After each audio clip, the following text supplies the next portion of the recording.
Excuse me, sir. Are you William Shakespeare?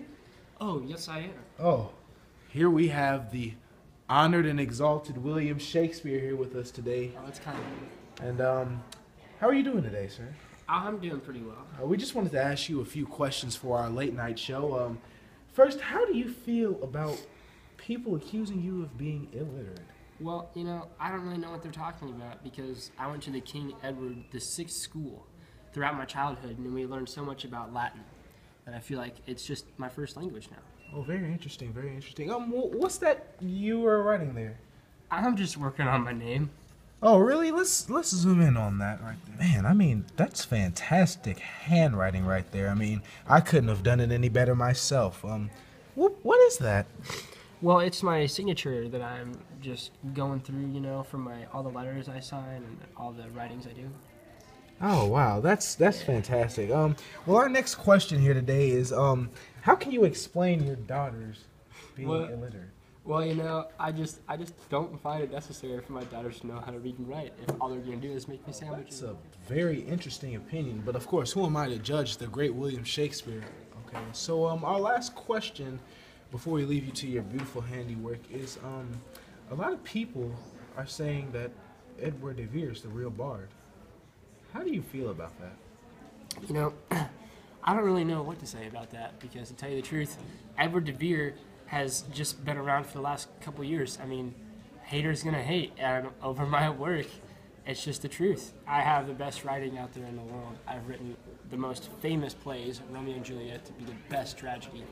And, I just can't believe people would even say that about me. My handwriting's beautiful, my signatures are amazing, and everything I do that involves this writing is wonderful. Man. So, I mean, people want to hate. I mean, they're just going to be like that. Man, that's very, very insightful. Oh, thank you. I'm just floored by it. It blows my mind. Another one of those big days just kills me because that's just ridiculous. Well, thank you for your time, William Shakespeare. Thank you. It's been an honor, sir. I hope you know the truth. All right. That's what we're. All right. Next, we're gonna look for Edward de Vere. Look at the beautiful public here. Nice. All right. He's a very elusive man. Come on, man. What do you?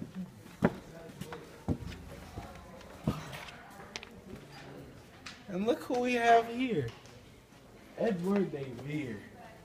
Sir, it is an absolute honor to be with you here today, sir. It's an honor to be with you, sir. You come from royalty, right? Yes, I do. I was the 17th Earl of Oxford, and I'm part of the Royal de Vere family. Man, that is some outstanding stuff. So our next question we want to ask you is, what do you think about being one of the best poets of the 16th century? Oh, I know that I was the best poet of the 16th century. One. I've been writing my entire life, and I'm one of Queen Elizabeth's favorite writers. And my education is the best in England. And I use my education for many different forms of writing, which have been stolen by William Shakespeare. Now, for the street interviews.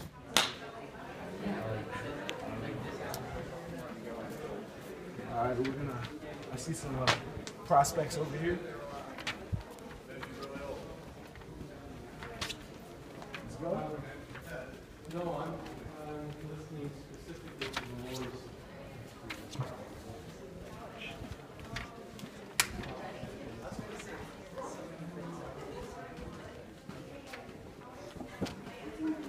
How you doing, sir? Hey, no. We have to interview. Here.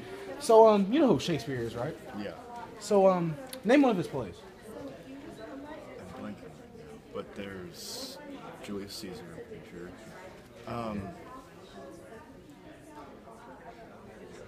Romeo and Juliet, and that's about all I know for sure. All right, what if we told you that he didn't write those plays? It's a bold claim for most people who don't know a lot about him. Yeah, true. Well, we think that a 17th century poet who was also in the British court, Edward de Vere, wrote his plays. How do you feel about that? It's possible because a lot of famous people who end up getting credit for things aren't entirely original, but It's possible. All right. Interesting. All right, well, thank you for your time. We're going to go interview somebody else. Thank you, sir. Like,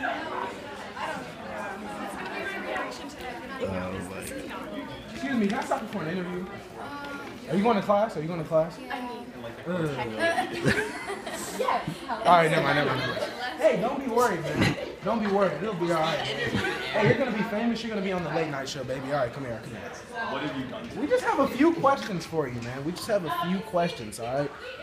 All right. You know who Shakespeare is, right? I think, yeah, I do. Yeah, so can you name some of his plays? Well, this is a comb. Why No, this is obviously a microphone, sir. Are you hallucinating? I think I am.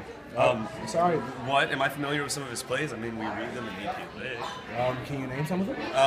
Much Ado About Nothing, Hamlet, and Macbeth. Those are the only three I can think of at the top of my head. All right, that's good.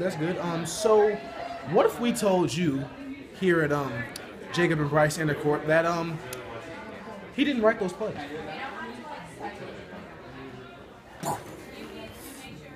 Mind blown. Ladies and gentlemen, you have it right here with what's your name? Aaron. Aaron. You have it right here with Aaron. Mind blowing. So We're gonna have facts on this PowerPoint too.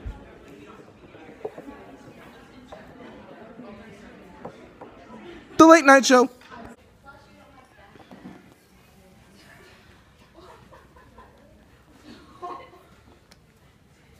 Hello, Miss Junior. How you doing? Is your hand on me? Yes, it was, but that's all right because we're gonna interview you. Miss Joyner, where are you going? This is your assignment. Where are you going, Miss Joyner? We have to interview you for our late night show. No. Do you not want to do an interview? I don't. I Come on, this is- refuse to be interviewed right now. So we have a prospect that does not want to be interviewed. Obviously, they don't want to be on TV. Miss Joyner, come on. Ask a question. So was Obama behind 9/11? Obama wasn't even in the presidency. That's interesting. What makes you say that? Why is this comb so close to my mouth and it's been in your head? I'm interviewing you. What? Okay, I'm done with this interview. No, you can't just walk away from an interview. Sorry, ladies and gentlemen, but couldn't be. Get away. I'm not near you. I'm at a good Jacob, walk away. 2-foot distance. Jacob, don't you back up. Is that How do you yours? feel about Bush's baked beans being made out of golden retriever meat? That's why I'm vegetarian. You have it here, ladies and gentlemen. That's why you should go vegetarian with Miss Joyner. And that concludes our late night show. Thank you.